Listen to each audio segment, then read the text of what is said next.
Bienvenue aujourd'hui au nouveau rendez-vous sportif de NutriPure. Aujourd'hui, on a l'immense plaisir d'accueillir Laetitia Guapo, dit la Guêpe, figure emblématique du basketball, à la fois du 5-5 et du 3-3, championne d'Europe, championne du monde en 2022 et aussi élue meilleure joueuse de France. Elle nous partagera donc différents moments, son cheminement, des difficultés. Elle nous évoquera aussi son rôle d'ambassadrice NutriPure et les valeurs justement qu'elle incarne. Préparez-vous donc à une discussion riche en émotions, en enseignements, avec une athlète qui reflète la pugnacité, l'humilité et surtout la performance.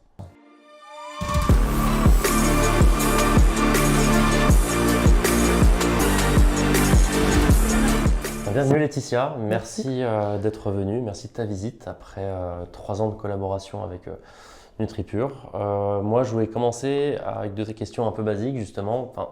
D'où tu viens, comment tu as commencé le sport? Est-ce que tu étais tout de suite dans le basket très tôt? Pourquoi? Comment? Ok.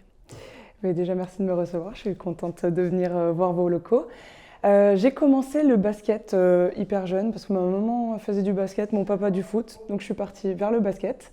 J'ai commencé à côté de Clermont-Ferrand dans un petit village qui s'appelle La Roche-Blanche. Et à 12 ans, je suis partie en sport-études au Krebs de Vichy. Ma famille est très sportive, mais pas du tout sportive professionnelle. Donc c'est vrai que on y allait un peu à tâtons, on ne savait pas trop dans quoi on s'embarquait. À la base, je n'étais pas du tout prédestinée à faire cette carrière-là. Et au final, je m'y suis engouffrée, non sans doute, mais me voilà ici maintenant. Bravo. Tu dis à 12 ans, donc tu es parti directement au Krebs de Vichy. Ouais. Comment on gère ça quand on a 12 ans? On est donc en 5e, on est au collège. Tu quittes déjà un peu le cocon familial. Comment on gère ça quand on est si jeune? Et bien à la base, quand j'ai été prise, je ne devais pas y aller en fait. Ma maman non plus voulait pas forcément que j'y aille. On est hyper famille. Et en fait, c'est la coach qui est venue nous voir chez mes parents et qui nous a dit ça serait bien que Laetitia vienne quand même, elle a un petit potentiel, ce serait cool de l'exploiter. Et donc, je me suis dit, allez, j'essaie, on ne sait jamais.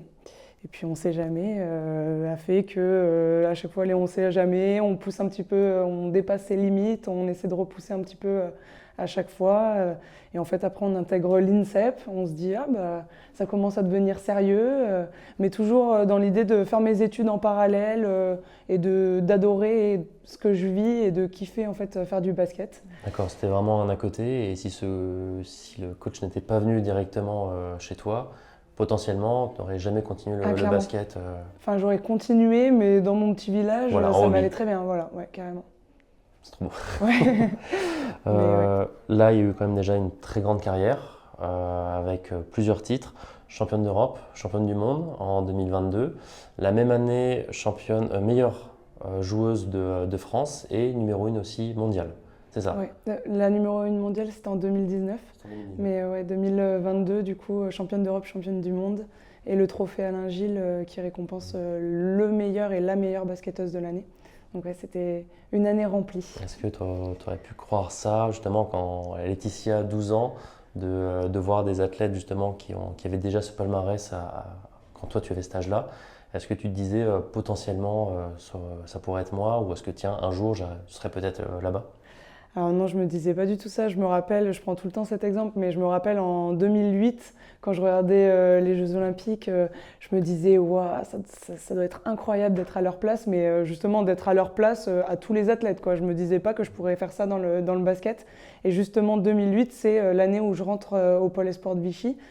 Mais je me dis pas du tout que mon objectif c'est d'aller faire les JO ou des Coupes du Monde ou des Coupes d'Europe, etc., quoi. Il y a eu des moments aussi un peu plus difficiles, avec un peu moins de temps de jeu, par exemple à Nice.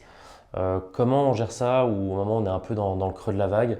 Est-ce que tu es suivi? Est-ce que tu as une préparation? Est-ce que c'est tes proches qui t'aident? Est-ce que tu restes focus à essayer juste de travailler plus? Comment tu gères ça? Ben justement, donc, à Nice, c'est mon premier contrat pro après l'INSEP. Donc là, je suis jeune joueuse et moi, mon objectif, c'est de faire médecine à côté. Donc j'y vais parce que j'ai la possibilité d'être pro et d'en même temps faire mes études. Donc je me dis, bah, c'est tout bénef. Il y en a qui payent pour avoir leur logement.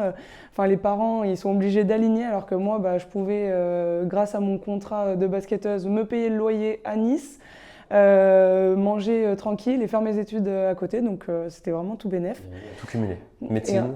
Ouais, et joueuse pro. Justement, j'ai arrêté médecine parce que c'était dur avec les 2 entraînements par jour. Je suis partie en STAPS, un peu à la base par dépit, parce que je voulais vraiment faire de grandes études, etc. Et en fait, j'ai adoré STAPS. Et je me suis dit, bah, pourquoi pas transmettre ma passion pour le sport à des jeunes enfants. Et je suis devenue prof de PS. Donc, c'est pour mon après-carrière. Mais j'ai déjà mon diplôme de prof. J'ai été mutée à Créteil comme tous les profs. Et donc pour l'instant, je finis ma carrière tranquille en disponibilité, mais voilà, j'ai mon après-carrière. Encore une fois, à tout moment, tu aurais pu choisir de continuer médecine plutôt que le sport. Exactement. Et on aurait eu une docteure Guapo, ouais. c'est ça? Ouais, c'est ça. Ouais. Mais du coup, donc, j'en reviens à ta question par rapport à la difficulté un petit peu de temps de jeu, etc. Je pense que quand on arrive en pro, on sait que toutes les petites jeunes, en général, on joue pas beaucoup, on est là pour beaucoup s'entraîner. Par contre, on loupe aucun entraînement, on double et on triple même les entraînements parce qu'on s'entraîne avec les jeunes et avec les pros. Mais c'est la formation et en fait tout le monde passe par là. Et voilà, en fait, au fur et à mesure, dans ma famille, ben, on voit les limites. On se dit, je vois les gens autour de moi en fait, qui ont tous des agents. Mais qu'est-ce que c'est un agent? Est-ce qu'il va te prendre tout ton argent? Comment ça se passe? On voit les mercatos au foot. Bah, en fait, au basket, ça se passe exactement pareil. On en parle un petit peu moins, mais voilà, on a un agent qui s'occupe de nous, etc. Et quand on ne connaît pas ce monde, ben, c'est compliqué d'être bien entouré. Donc à ce moment-là, je n'ai pas de prépa mentale, je n'ai pas d'agent, etc. Et en fait, au fur et à mesure de ma carrière, je tire un petit peu tous ces leviers. J'en profite un petit peu pour en apprendre plus, pour prendre aussi devenir de plus en plus professionnel. Et ça passe par là. Justement, je m'entoure d'une équipe autour de moi qui m'aide à me professionnaliser. Donc j'ai un agent sur qui je peux compter, qui me met en relation avec une prépa mentale, avec un prépa physique, avec tous les besoins que les sportifs de haut niveau peuvent avoir, un conseiller financier par exemple, etc. Et en fait, voilà, tout ce monde qui gravite autour de moi m'aide à me professionnaliser, à me sentir bien et à relever un petit peu les défis que je peux avoir au quotidien, comme le fait de ne pas beaucoup jouer ou alors d'avoir des défaites comme l'été dernier à Paris par exemple. Voilà, rebondir pour aller chercher de nouveaux objectifs ou quand tu as atteint un objectif ou alors échoué, comment tu fais pour rebondir ou pour aller de l'avant et aller en chercher d'autres. Et là, la prépa mentale, c'est essentiel. Et là, la prépa mentale, elle est essentielle, quoi. Bien qu'au début de l'année, après Paris, donc c'était ma 11e année pro, là, cette année, j'avais besoin de tout couper. J'avais besoin de me laisser un peu aller, de ne pas avoir à me dire « Ah, aujourd'hui, j'ai 1 heure de rendez-vous pour encore repenser à ça, reparler de ça. » Mais du coup, c'était justement un petit peu la limite au début de l'année. C'était cool de me laisser un petit peu aller, mais c'est comme ma prépa mentale m'a dit, il ne faut pas te laisser couler non plus. Et du coup, donc après, on a repris le chemin et le processus se refait, etc. Mais ouais, d'être bien entouré et d'avoir des professionnels en fait dans leur métier, ça aide vachement, ouais, des spécialistes, exactement. Okay. Chacun son métier. Ouais, toi, c'est de jouer et tu comptes maintenant en fait, sur l'équipe qui est autour pour performer. Ouais. J'ai l'impression que c'est toujours en mode tu dois vraiment travailler, tu parlais de double entraînement, triple entraînement. J'avais écouté dans une interview que à la base, tu es une personne qui n'a pas trop confiance en soi et pour pallier ce manque de confiance, tu travailles encore plus. Est-ce que tu peux me confirmer, infirmer, c'était ça? Ouais, carrément, mais encore à l'heure d'aujourd'hui, c'est vrai que forcément j'ai travaillé sur cette confiance, donc ça va beaucoup mieux, mais à la base des bases, c'est pas trop mon point fort, quoi. Et je sais que mon chéri m'aide beaucoup dans la confiance en moi, mais aussi tout ce que je mets en place en fait par le travail. Je sais que si je vais avoir fait mes entraînements en plus avec mon coach individuel, si je vais avoir fait mes 3 muscles de la semaine et du shoot en plus, ben en fait quand je vais être en train de shooter, je vais me dire ben, t'as bien travaillé, tu vas le mettre et en fait bah, tu le mets parce que justement c'est des processus mentaux qui se mettent en place et voilà de la visualisation, etc. Donc ouais, moi je sais que de bien travailler, ça me rassure et ça m'aide à avoir confiance et à être performante. Ouais, c'est très fort parce qu'il y a beaucoup de personnes qui seraient laissées un peu bouffer par un manque de confiance. Et toi, tu l'as accepté et tu as travaillé justement, tu as réfléchi à qu'est-ce que tu pouvais mettre en place pour diminuer cette chose, quoi. Et Ouais, ça carrément. réussit plutôt pas mal. Parce que je vois ça. Ouais, c'est ça, mais après je pense que chacun tire un peu les leviers qui lui correspondent. Et moi en tout cas c'était ceux-là. Après je pense que c'est pour tout le monde pareil. Quand on travaille, le travail finit toujours par payer au final. Et voilà, en tout cas moi c'est mon leitmotiv au quotidien. C'est beau. Est-ce que tu peux m'expliquer un peu c'est quoi la différence entre du 5-5 et du 3-3? Ne me dis pas le chiffre, sinon ça je l'ai saisi. C'est quoi que tu c'est la même comprends chose. pas? Est-ce qu'il y a une différence dans les classements, les ligues? Est-ce qu'il y a des styles de jeu différents? Alors ouais, carrément beaucoup de différences. Ouais. Donc c'est le même sport, mais pas la même discipline. Donc forcément, au 5-5, on est 5 sur un terrain, au 3-3, on est 3. Au 5-5, on joue sur un grand terrain, alors qu'au 3-3, on joue que sur un demi-terrain. Donc ça diffère un petit peu du rugby à 7, on dit souvent que c'est la même chose, mais au rugby à 7, par exemple, ils jouent sur un grand terrain. Mais du rugby au 7 au rugby à 15, ils ont quand même une différence de joueurs dans l'équipe. Au 3-3, on joue en extérieur sur les plus belles places du monde parce que c'est comme ce sol en fait, c'est un puzzle. Donc il peut être monté partout où on veut. On a même joué en haut du pic du Midi par exemple. Incroyable. On a joué dans la ça. Tour Eiffel cet été à la Concorde, dans des cirques, des centres commerciaux, etc. Donc c'est vraiment cool. Ouais, c'est pas quelque chose de fixe, on peut vraiment le Non, monter c'est très éphémère. rapidement. Ouais, c'est éphémère, ouais, Ok. carrément. Après, au 3-3, c'est 10 minutes ou 21 points. Alors qu'un match de 5-5, c'est 40 minutes de temps de jeu, c'est 4 quarts-temps de 10 minutes. On a un ballon qui diffère aussi. Au 5-5, on a un ballon de taille fille et un ballon de taille garçon. Donc c'est taille 6 et taille 7. Le ballon des garçons est un petit peu plus lourd parce qu'ils sont plus musclés. On va leur dire ça. Et au 3-3, du coup, c'est la taille d'un ballon de fille et le poids d'un ballon de garçon, comme on joue en extérieur, parce qu'il y a souvent du vent, etc. Donc avec la prise au vent, ça diffère un petit peu. Et voilà, pour les différences, c'est déjà pas mal. Et après, du coup, des ligues différentes, parce que le format du 3-3 est un petit peu le même format qu'au tennis. Quand au tennis, ils font l'US Open, Wimbledon, Roland-Garros, bah, c'est exactement pareil au 3-3. On a des tournois qui s'appellent les Masters ou les Challengers pour les garçons, et nous, ça s'appelle la Women's Series. Mais en gros, ils jouent dans des villes du monde entier, et en fait, on voyage d'un tournoi à l'autre. Et nous, c'est que l'été, parce que du coup, c'est en extérieur. Donc, c'est plutôt estival, alors qu'au 5-5, c'est de septembre à avril-mai. Parce qu'on joue en intérieur. Donc moi, je cumule les doubles saisons parce que je ne peux pas être encore professionnelle de 3-3 parce qu'il n'y a pas encore de ligue toute la saison. Mais les garçons sont devenus professionnels depuis 3-4 ans maintenant et eux peuvent vivre de ça. Ok, ça peut paraître idiot comme question, mais qu'est-ce que tu fais s'il pleut? Comme ça en extérieur. Est-ce que c'est annulé ou... Alors non, c'est pas annulé, c'est repoussé en général. Si le terrain n'est pas mouillé, on va jouer. Si à partir du moment où la pluie peut, s'il n'y a pas de toit et que la pluie peut rentrer et que ça glisse, ils ne prennent pas de risque. Donc soit salle de repli, soit les matchs sont un petit peu retardés et repoussés, quoi. Ah, ça va être stressant ça, parce qu'en Ouais. fait, quelque chose que tu contrôles pas, mais à tout moment, on peut te dire non, c'est décalé, donc Mais toi, alors t'as ta moi, c'est ce que prépa, ta j'adore. logistique. Ah ouais, c'est vrai. Moi, en fait, c'est ce que j'adore au 3-3. On n'a pas de vestiaire, par exemple.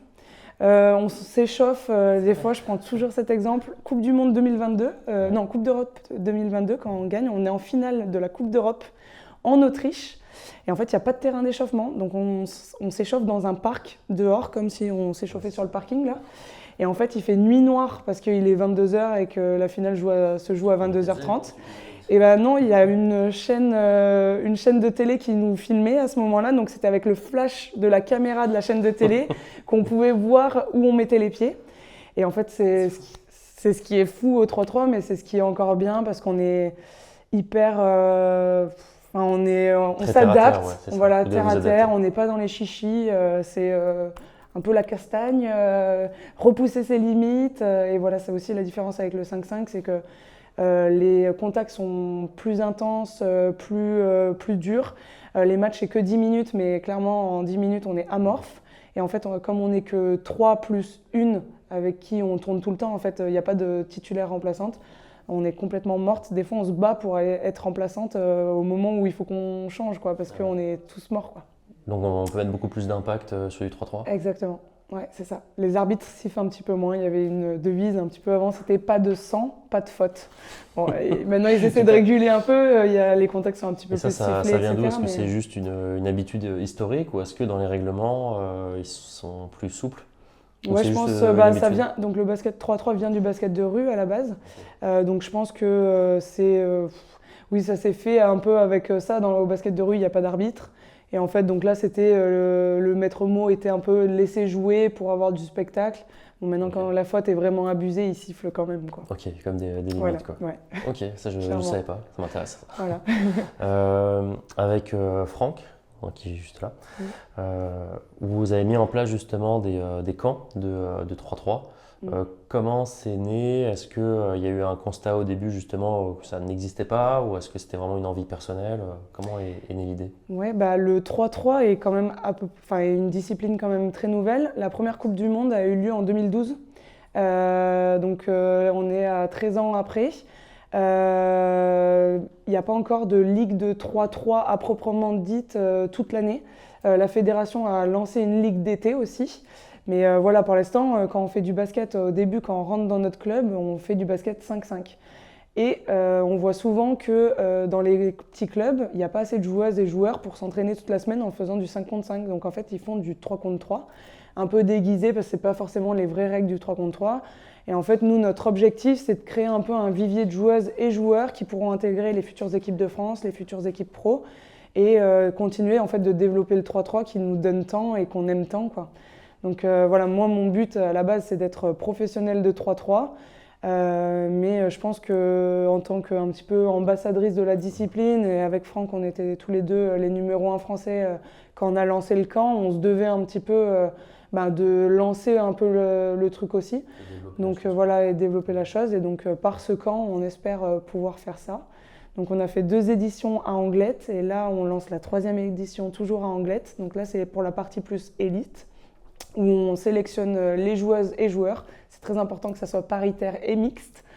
Et on a lancé aussi une édition à Clermont, où là, c'est plus la découverte du 3-3. Donc, on ne sélectionne pas le haut niveau par rapport à leur niveau de jeu.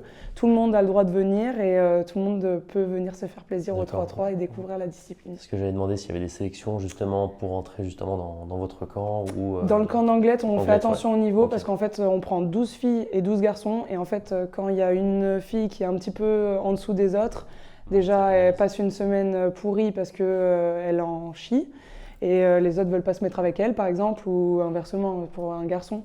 Donc on fait un petit peu attention parce que c'est vrai qu'à 12 joueurs et 12 joueuses, la différence de niveau peut être trop flagrante. Comment vous faites les sélections en fait, vous organisez juste des Sur le matchs, niveau de jeu de 5-5. Okay. Et donc tous les joueurs d'Anglette doivent être licenciés par rapport aux assurances, etc. Et donc on prend, comme c'est des U15 et U18, il y a des championnats, donc on prend un minimum au niveau régional. Et à la base, on essaie d'avoir un maximum de joueurs élites pour le camp. Voilà, donc c'est championnat de France. Voilà. Ben, c'est très clair. Voilà. Est-ce qu'il y a d'autres projets qui vont arriver ou est-ce que tu as des échéances particulières, que ce soit pour les camps ou au niveau pro? Alors donc là, le gros projet de cet été, c'était de développer le camp de Clermont aussi, en parallèle. Mais aussi, on fait construire notre petite maison dans les Landes, pas trop loin. Donc c'est vrai, petit projet personnel à côté qui fait du bien aussi à la tête, qui permet de sortir que du basket. À court terme, moi, je vais réintégrer l'équipe de France pour préparer la Women's Series, la compétition qu'on fait chaque été. Et il me reste encore 1 an à Bourges au basket 5-5. Donc on verra après où le vent me portera pour le basket. Qu'est-ce que tu conseillerais à une personne justement qui voudrait commencer le 3-3? Est-ce que tu aurais un top 3 des conseils à faire pour s'améliorer, arriver au niveau élite du 3-3? Ne pas se prendre la tête. C'est vraiment ce qu'on aime au 3-3, c'est justement pour la confiance en soi. Quand on n'a pas trop confiance, le 3-3 est parfait parce qu'en fait, quand tu as le ballon, si t'es pas agressif vers le cercle ou agressive en général dans ce que tu fais, tu sers un peu à rien et du coup, ça se voit direct sur le terrain, tu es un peu le bouc émissaire. et tu es un peu visé. Alors que justement au 3-3, vu que je disais qu'il y avait plein de contacts, les fautes, etc., si tu loupes, c'est pas grave, t'as pas le temps de te dire « Ah purée, j'ai loupé », etc. Au 3-3, tout le monde loupe. En plus, des fois, quand on prend des tirs avec le vent, clairement, le ballon est dévié. Donc, ça désinhibe un petit peu aussi. Et en fait, voilà, ne pas se prendre la tête, se faire plaisir, jouer son basket, être agressive en attaque, en défense. Voilà, je pense que c'est juste se faire plaisir. En plus, le 3-3 est parfait pour ça, dans une ambiance hyper familiale. Tout le monde est à la cool. Et c'est ce que j'adore. Ah, trop bien. Voilà. Bah écoute, merci beaucoup pour toutes ces réponses et ces lumières. Moi, j'ai beaucoup appris. Peut-être à une prochaine fois, à une autre visite pour d'autres entretiens. Carrément. Et à très vite. Salut.